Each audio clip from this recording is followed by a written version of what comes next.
आज घेतली होती साफसफाई करायला, कारण मी त्यांना सुट्टी होती, निवांत होता आणि पहिली सुरुवात दारापासूनच केली। तसं दार आम्ही रोजच झाडतो, पण आज रांगोळी काढायची होती। बाजूला आईचं घर आहे, दोघींचंही दार स्वच्छ असं झाडून घेतलं, खिडक्या बाऱ्या पुसून घेतल्यानंतर स्वच्छ पाण्याने धुवून घेतलं आणि हे पाणी शेवटपर्यंत घेऊन जावं लागतं, कोणाच्या दारात गेलं तर भांडणं होतात। नंतर हे माझ्याकडे तोरण होतं, तेही स्वच्छ पाण्याने धुवून घेतलं आणि छान असं निघालं होतं।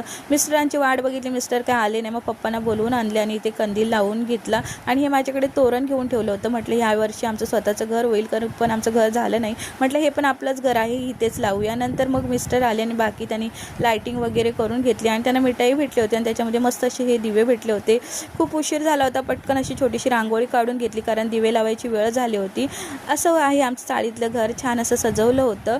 नंतर मग दिवे लावून घेतले आणि हा होता आमच्या चाळीतल्या म्हणजे सगळ्यांचा लूक होता। मस्त असं सगळ्यांनी आपलं आपलं दार साजवलं होतं। नंतर इथे चाळीतल्या मुलांनी मस्त असे फटाके लावले होता। असा होता आजचा दिवस। चला तर माझ्या